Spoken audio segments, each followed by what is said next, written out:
দর্শক আমন্ত্রণ আজকে চট্টগ্রামের আয়োজনে শুরুতেই জানিয়ে দেব শিরোনামগুলো। চট্টগ্রামের বেশিরভাগ দোকানে মিলছে না সিলিন্ডার গ্যাস, বাড়তি মুনাফার আশায় কৃত্রিম সংকট, দাবি ক্রেতাদের। ডিলার পয়েন্টে ভোক্তার অভিযান। যদি আমাদেরকে কেউ যথাযথ তথ্য দেয়, কেউ মজুত করে রেখেছে বা সেটা যদি তদন্তে সত্য প্রমাণিত হয়, আমরা আইনগত ব্যবস্থার দিকে যাব। ৮ বছর পর যুক্তরাষ্ট্র থেকে এলো ভুট্টার প্রথম চালান। টন প্রতি দাম পড়েছে $246। বন্দর নগরীতে চলছে খালাস কার্যক্রম। কক্সবাজার বিমানবন্দরে যাত্রীদের উদ্ধার তৎপরতা নিয়ে নিরাপত্তা মহড়া। সেনা, নৌ বিমান বাহিনী অংশগ্রহণে দেখানো হয় বেশ কিছু কলাকৌশল।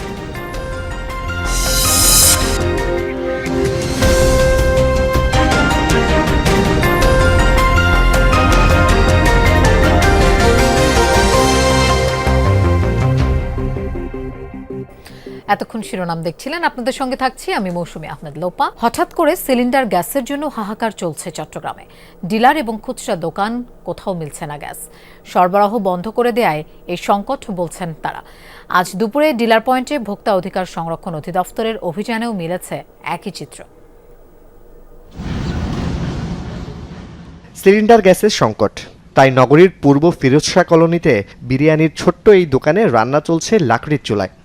গ্যাসের সংকটের কারণে আমরা এখন লাকড়িতে রান্না করি আর কি। এখন মনে করেন গ্যাসের দাম মোটামুটি, আমরা তো লাকড়িতে এখন রান্না করতেছি, গ্যাস পাওয়া খুব কম যাচ্ছে আর কি। গত কদিন ধরে চট্টগ্রামের বেশিরভাগ খুচরা দোকানে মিলছে না সিলিন্ডার গ্যাস। দোকানিদের দাবি পর্যাপ্ত সরবরাহ না পাওয়ায় এ সংকট। অন্যদিকে ক্রেতাদের দাবি বাড়তি মুনাফার জন্য কৃত্রিম সংকট তৈরি করছে সরবরাহকারী প্রতিষ্ঠানগুলো। কাস্টমার আমাদের যেগুলো পার্মানেন্ট ছিল ওরাও চলে যাচ্ছে অন্যদিকে, আমাদের কাছে নাই, আমরা দিতে পারতেছি না গ্যাস, আমরা নিজেরাই পাচ্ছি না, দিব কিভাবে? আমরা আগে যেখানে নিয়েছি 1350 টাকা 1300 টাকা দিয়ে, সেখানে এখন আজকে আমি গ্যাস নিয়েছি 1700 টাকা দিয়ে। মূলত গ্যাস পাচ্ছি না, আর যদিও কোথাও পাওয়া যায় দাম বেশি। ঘরে রান্না করতে কষ্ট হচ্ছে, লাকড়ির চুলা রান্না করে দেখা যাচ্ছে টাকা 100 টাকা বাড়তি দিব, তাও গ্যাস পাচ্ছি না। কৃত্রিম সংকট নাকি আসলেই বন্ধ গ্যাস সরবরাহ, এমন প্রশ্নের উত্তর খুঁজতে সকালে আকবর্ষা এলাকার একাধিক ডিলার পয়েন্টে অভিযান পরিচালনা করে ভোক্তা অধিকার সংরক্ষণ অধিদপ্তর। ডিলার পয়েন্টের চিত্র রীতিমতো অবাক করার মতো। দেখা যায় হাজার হাজার সিলিন্ডার, যার সবকটিই খালি। সরবরাহকারী প্রতিষ্ঠানকে দুষছেন ডিলাররাও। বিগত 1.5 মাস থেকে আমি গ্যাস পাইতেছি না, না পাওয়ার কারণে আমি স্টপ হয়ে গেছি। এখন আমাকে আশ্বস্ত করছে 15 তারিখের মধ্যে গ্যাস আসবে। নির্দেশনা আমরা দিয়েছি এবং অন্য কোনো প্রতিষ্ঠানই যেন মূল্য নিয়ে কোনো কারচুপি না করে এবং গোডাউন যাতে বা গোপনে কোথাও গোডাউন না করে। আর যদি আমাদেরকে কেউ যথাযথ তথ্য দেয়, কেউ মজুত করে রেখেছে বা সেটা যদি তদন্তে সত্য প্রমাণিত হয়, আমরা আইনগত ব্যবস্থার দিকে যাব। জুবাইর ইবনে শাহাদাত, যমুনা নিউজ, চট্টগ্রাম। ৮ বছর পর মার্কিন যুক্তরাষ্ট্র থেকে আবারও শুরু হচ্ছে ভুট্টা আমদানি। চট্টগ্রামে কর্ণফুলী ঘাটে চলছে খালাস কার্যক্রম। এই উপলক্ষে মার্কিন ভুট্টার প্রত্যাবর্তন শীর্ষক অনুষ্ঠানে যোগ দেন যুক্তরাষ্ট্র দূতাবাসের কর্মকর্তারা। প্রথম দফায় ৫৭,৮৫৫ টনের চালানটি আমদানি করেছে বাংলাদেশে পশু খাদ্য উৎপাদনকারী ৩ কোম্পানি। যুক্তরাষ্ট্রের ওয়াশিংটন অঙ্গরাজ্যের ভ্যানকুভার বন্দর থেকে ৫৭,৮৫৫ মেট্রিক টন ভুট্টা নিয়ে এমভি বেলটোকিও নামের জাহাজটি কুতুবদিয়ায় পৌঁছায় গত ৩১ ডিসেম্বর। সেখান থেকে লাইটার জাহাজে করে পাঠানো হয় চট্টগ্রাম, নারায়ণগঞ্জ, নোয়াপাড়ায়। এর মধ্যে ২৫০০ টন খালাস শুরু হয় চট্টগ্রামে কর্ণফুলী নদীর ঘাটে। এই উপলক্ষে the return of US corn to Bangladesh শিরোনামে আয়োজিত অনুষ্ঠানে উপস্থিত ছিলেন যুক্তরাষ্ট্র দূতাবাসের এগ্রিকালচার অ্যাটাশে এরিন কোভার্ট। ২০১৮ সালের পর যুক্তরাষ্ট্র থেকে আনা প্রথম ভুট্টার চালানিটি, যা আমদানি করেছে বাংলাদেশের পশুখাদ্য উৎপাদনকারী ৩ company Nahar agro, Paragon group এবং নারিশ পোল্ট্রি অ্যান্ড হ্যাচারি। এই ভুট্টার যে আজকে যে আমরা ভুট্টাটা আমরা স্যাম্পল দেখেছি, আমাদের মানসম্মত এই ভুট্টার মাধ্যমে আমাদের দেশের প্রাণী সম্পদে এগিয়ে যাবে এবং ইউএসের সাথে যে আমাদের বিজনেস বন্ডিং, এটা আরও শক্তিশালী হবে।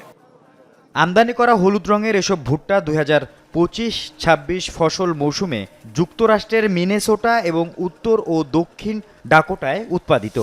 Small shipment of 60,000 tons, and we know that Bangladesh imports typically about 2 million metric tons per year. So we are hoping that we can establish and grow this relationship and that it will continue to flow. যুক্তরাষ্ট্র থেকে এসব ভুট্টা রপ্তানি করেছে দেশটির অন্যতম প্রধান শস্য রপ্তানিকারক company United Grain Corporation. Ton প্রতি দাম পড়েছে $246।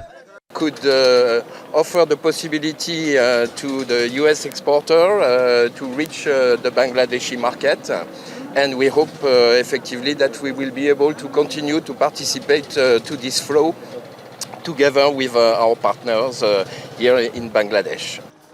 বাংলাদেশে মোট চাহিদার 30% ভুট্টা দেশে উৎপাদিত হয়, আমদানি করতে হয় বাকি 70%, যার বেশিরভাগ আসতো ভারত, ব্রাজিল সহ বিভিন্ন দেশ থেকে।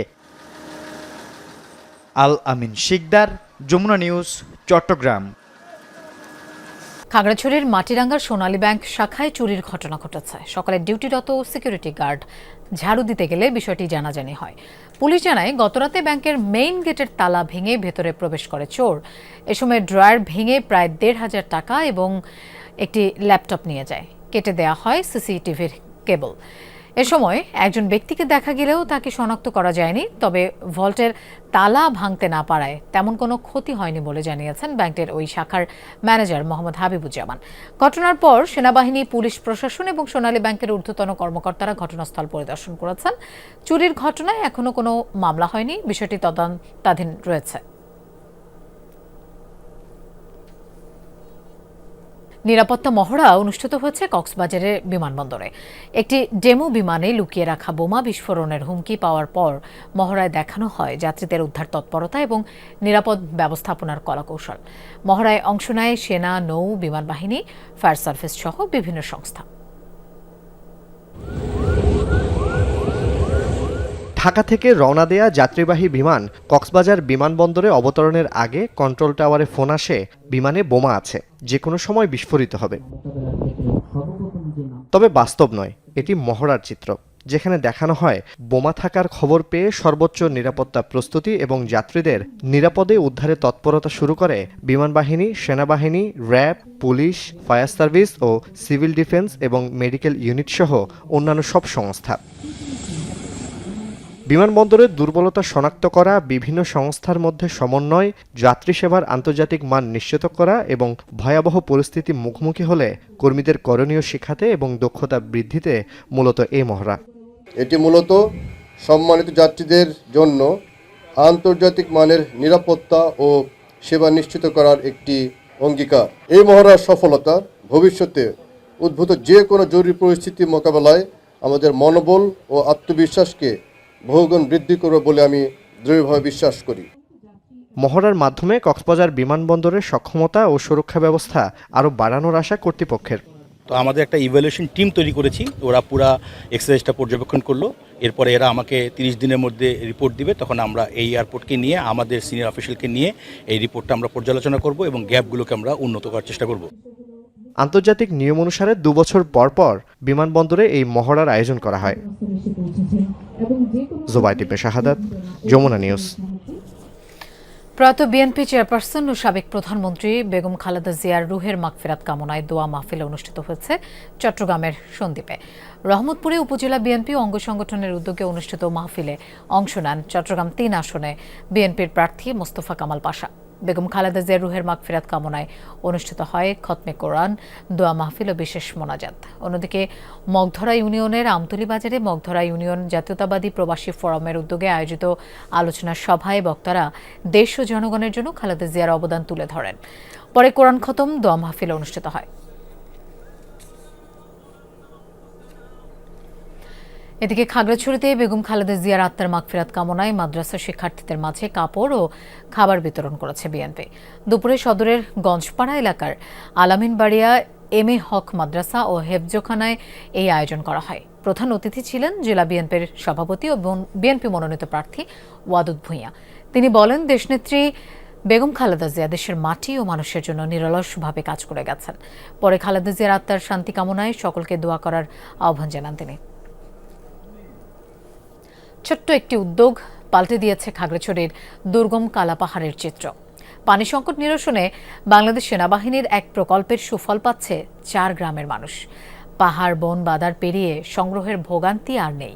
সহজেই সুপেয় পানি পেয়ে খুশি দুর্গম অঞ্চলটির 376 পরিবার। খাগড়াছড়ির লক্ষ্মীছড়ি উপজেলার দুর্গম এলাকা কালাপাহাড়।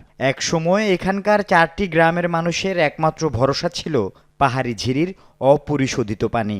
পাহাড়ি পথ বেয়ে পানি সংগ্রহে কেটে যেত পুরো দিন। শুষ্ক মৌসুমে সংকট আরও তীব্র হতো, লেগে থাকত রোগবালাই। এ চিত্র নজরে আসলে ভোগান্তি নিরসনে উদ্যোগ নেয় সেনাবাহিনীর লক্ষ্মীছড়ি জোন। 24 পদাতিক ডিভিশনের অর্থায়নে এবং গুইমারা রিজিয়নের ব্যবস্থাপনায় গত 8 ডিসেম্বর থেকে শুরু হয় বিশুদ্ধ পানি সরবরাহ প্রকল্পের কাজ। প্রায় 7 কিলোমিটার দীর্ঘ পাইপলাইন স্থাপন এবং 8টি পানির রিজার্ভ ট্যাঙ্ক বসানো হয়। এখানে আগে গর্ত করে, খালের থেকে গর্ত করে পানি নিতাম। এখন এই যে সেনাবাহিনীরা পানির লাইন দিছে, এখন একটু সুবিধা হয়েছে। বাংলাদেশ সেনাবাহিনী উদ্যোগে কালো পাহাড় থেকে পাইপের মাধ্যমে পানি সরবরাহ করে এই 5টি পাড়ায় প্রায় 700 পরিবারের মতো পরিবার পানির সুবিধা পাবে। দীর্ঘ সময় টিকে থাকে অবশ্যই আমরা এই পানি প্রকল্প থেকে এই অনেক বছর ধরে আমরা এটা সুবিধা ভোগ করতে পারবো। প্রায় 20 লাখ টাকার এই প্রকল্পের ফলে হাতিছড়া পাড়া, ইন্দ্রসিং পাড়া, শুকনাছড়ি ও পাঙ্কুপাড়ার 376টি পরিবারের প্রায় 1750 জন মানুষ এখন সুপেয় পানি পাচ্ছেন। পাহাড়, ঝিরি, বনাঞ্চল ঘুরে পানি সংগ্রহে কষ্ট করতে হয় না আর। আমাদের বিহারের জন্য যে আমাদের মন্দির আছে ওইখানে পানি পেয়ে আমরা সবাই পেয়ে বেশি মনে করি। এখন মানে সরকারে মানে পানি দিয়েছে, অনেক খুশি হয়েছে, ভালো হয়েছে। এখন খুশি সবাই মানে পানি পাচ্ছে। 70 মাসে তো পানি থাকবে না, এখন তো ভালো হয়েছে। এখন তো এই যে সেনাবাহিনী পানি খাওয়াই দিয়েছে, এখন তো ভালো হয়েছে। এভাবে যদি দিয়ে থাকে তো তাহলে ভালো। আর অন্যান্যরা যদি আরো অন্যান্য বেঙ্গল যারা আছে এরা যদি এভাবে যদি না দেয় তাহলে তো আর আগের যে সমস্যা ওইটা হয়ে যেত। প্রকল্প উদ্বোধন অনুষ্ঠানে সেনাবাহিনী জানায়, পার্বত্য চট্টগ্রামে নিরাপত্তা নিশ্চিত করার পাশাপাশি মানুষের জীবনমান উন্নয়নে জনকল্যাণমূলক কার্যক্রমও অব্যাহত থাকবে।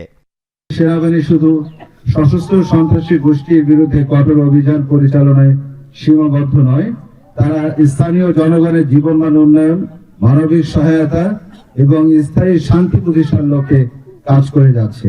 সেনাবাহিনীর এই ধরনের জনকল্যাণমূলক কার্যক্রম অব্যাহত থাকবে। আল আমিন শিকদার, যমুনা নিউজ। রাঙামাটিতে নিরপেক্ষ নির্বাচনের স্বার্থে রিটার্নিং অফিসারকে প্রত্যাহারের দাবি জানিয়েছেন বিপ্লবী ওয়ার্কার্স পার্টি মনোনীত প্রার্থী জুই চাকমা। দুপুরে শহরের কোর্ট বিল্ডিং এলাকায় দলীয় অস্থায়ী কার্যালয় উদ্বোধন শেষে এই দাবি জানান তিনি। বলেন, নির্বাচন নিয়ে রিটার্নিং অফিসারের ভূমিকা রহস্যজনক। সুষ্ঠু ও নিরপেক্ষ নির্বাচনের স্বার্থে রিটার্নিং অফিসার নাজমা আশরাফিকে 24 ঘন্টার মধ্যে রাঙামাটি থেকে প্রত্যাহারের দাবি জানান জুই চাকমা। এ সময় দলটির বিভিন্ন পর্যায়ের নেতাকর্মীরা উপস্থিত ছিলেন।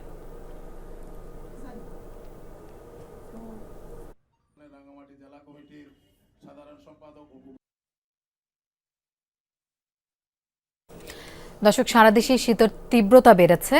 সংবাদের এই পর্যায়ে আমরা পাহাড়ের শীতের খবর জানবো। রাঙামাটি থেকে আমাদের সাথে যোগ দিচ্ছেন সহকর্মী শামসুল আলম। শামসুল, আজ শীতের তীব্রতা কেমন অনুভূত হচ্ছে একটু বিস্তারিত জানতে চাই।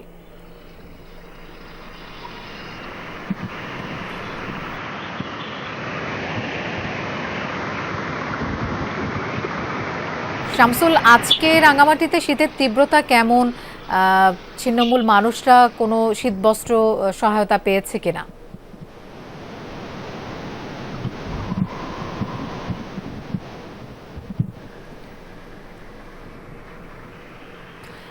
দর্শক, সম্ভবত শামসুল আমার কথা শুনতে পাচ্ছেন না।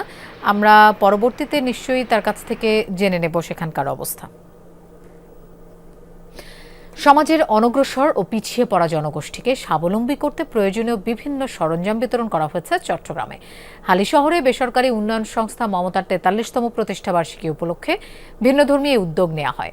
সংগঠনটির কার্যক্রমের উপর তথ্যচিত্র প্রদর্শনের পাশাপাশি প্রতিবন্ধী এবং দুস্থ নারীদের মাঝে হুইল চেয়ার এবং সেলাই মেশিন বিতরণ, মেধাবী শিক্ষার্থীদের শিক্ষাবৃত্তি ও গুণীজনদের সম্মাননা দেওয়া হয়। অনুষ্ঠানে প্রিমিয়ার বিশ্ববিদ্যালয়ের উপাচার্য এস.এম. নসরুল কদির, 21 পদকপ্রাপ্ত সমাজসেবক রফিক আহমদ সহ অনেকে বক্তব্য রাখেন।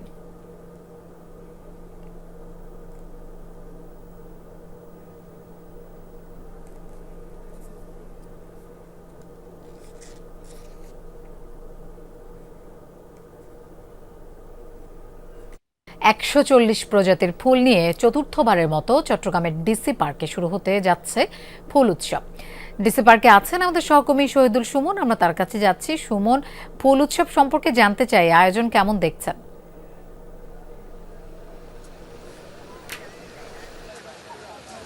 লোপা, শুক্রবার আনুষ্ঠানিক উদ্বোধন হবে, তার আগেই কিন্তু আমরা বিকেল থেকেই ডিসি পার্কে রয়েছি।